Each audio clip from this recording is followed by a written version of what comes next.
The menstrual cycle is the regular series of changes in the ovaries and the endometrium that enable reproduction. The endometrium is the tissue lining the inside of the uterus, consisting of a functional layer influenced by hormones and shed during menstruation, and a thin basal layer that supports the functional layer above it. The menstrual cycle actually involves two interconnected and synchronized processes: the ovarian cycle, which focuses on the development of ovarian follicles and ovulation, and the uterine or endometrial cycle, which revolves around how the functional endometrium thickens and sheds in response to ovarian activity. Menarche, or the first menstrual period, typically occurs in early adolescence during puberty. After menarche, the menstrual cycle repeats monthly, pausing only during pregnancy, until a woman reaches menopause, when ovarian function declines and menstrual periods cease. The average menstrual cycle lasts 28 days, though it can range from 20 to 35 days. Each cycle begins on the first day of menstruation, known as day 1. Ovulation, the release of an egg from the ovary, usually happens 14 days before the start of the next menstrual period. In an average 28-day cycle, this means there are roughly 14 days leading up to ovulation, the pre-ovulatory phase, and 14 days following it, the post-ovulatory phase. During these phases, the ovaries and endometrium undergo distinct but related changes.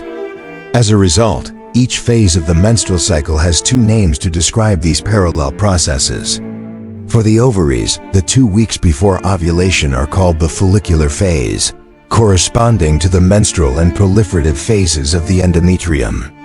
The 2 weeks after ovulation are known as the luteal phase, aligning with the secretory phase of the endometrium. Let's start with the pre-ovulatory phase, specifically the follicular phase of the ovaries. This begins on the first day of menstruation and covers weeks 1 and 2 of a 4-week cycle.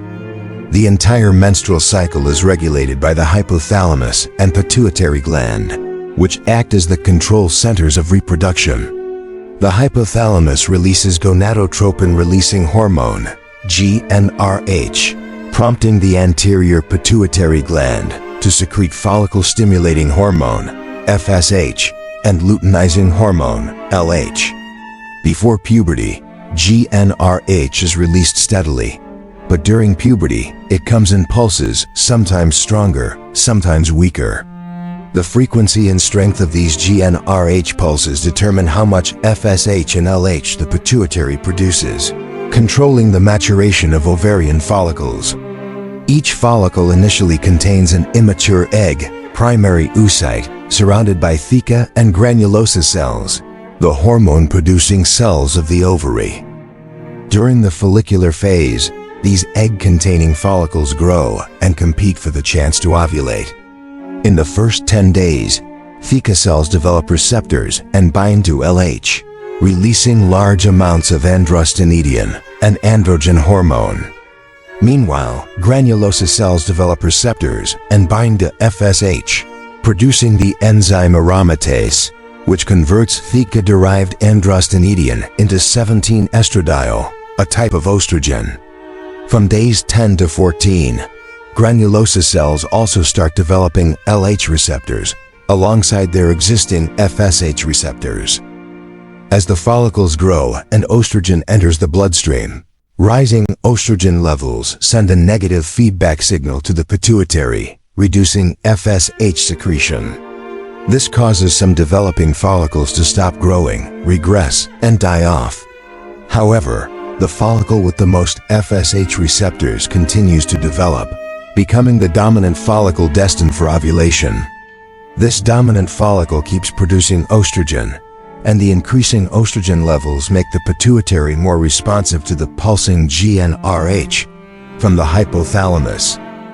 As blood estrogen levels steadily climb, the estrogen from the dominant follicle switches to a positive feedback signal, triggering the pituitary to release a surge of FSH and LH in response to GnRH. This surge, typically occurring 1 or 2 days before ovulation, causes the ovarian follicle to rupture and release the egg. Think of it this way. For most of the follicular phase, the pituitary conserves its energy. Then, sensing the dominant follicle is ready, it unleashes a burst of FSH and LH to trigger ovulation. While the ovary prepares an egg for release, the uterus readies the endometrium for implantation and pregnancy maintenance. This starts with the menstrual phase, when the old functional endometrial layer from the previous cycle sheds and exits through the vagina, causing menstrual bleeding. This phase lasts about 5 days on average, followed by the proliferative phase. Here, high estrogen levels prompt the endometrium to thicken, endometrial glands to grow, and spiral arteries to emerge from the basal layer to nourish the expanding functional endometrium. Rising estrogen also alters cervical mucus, making it more welcoming to sperm. These changes optimize the chances of fertilization, which peak between days 11 and 15 in an average 28-day cycle.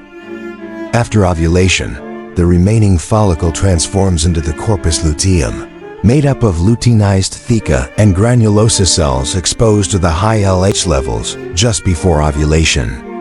Luteinized theca cells continue producing androstenedione, while luteinized granulosa cells convert it into 17-beta estradiol, as before. However, in the luteal phase, granulosa cells also respond to lower post-ovulation LH levels by boosting the enzyme P450SCC, which converts cholesterol into pregnenolone, a progesterone precursor.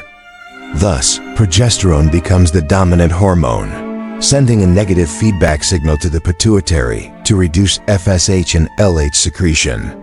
Simultaneously, luteinized granulosa cells produce inhibin, further suppressing FSH production. These processes lower estrogen levels, allowing progesterone to take over and signal that ovulation has occurred, preparing the endometrium for a fertilized egg. Under progesterone's influence, the uterus enters the secretory phase of the endometrial cycle. Spiral arteries grow significantly and coil, while uterine glands produce more mucus. After day 15, the window for fertilization begins to close, with cervical mucus thickening and becoming less sperm-friendly.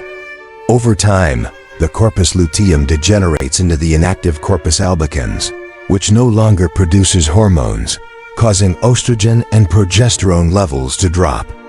When progesterone reaches its lowest point, the spiral arteries collapse, and the functional endometrium prepares to shed, marking the start of a new menstrual cycle. In summary, the menstrual cycle begins on the first day of menstruation. In an average 28-day cycle, the first 14 days involve the ovarian follicular phase, with ovulation typically occurring on day 14 due to an estrogen-driven LH surge.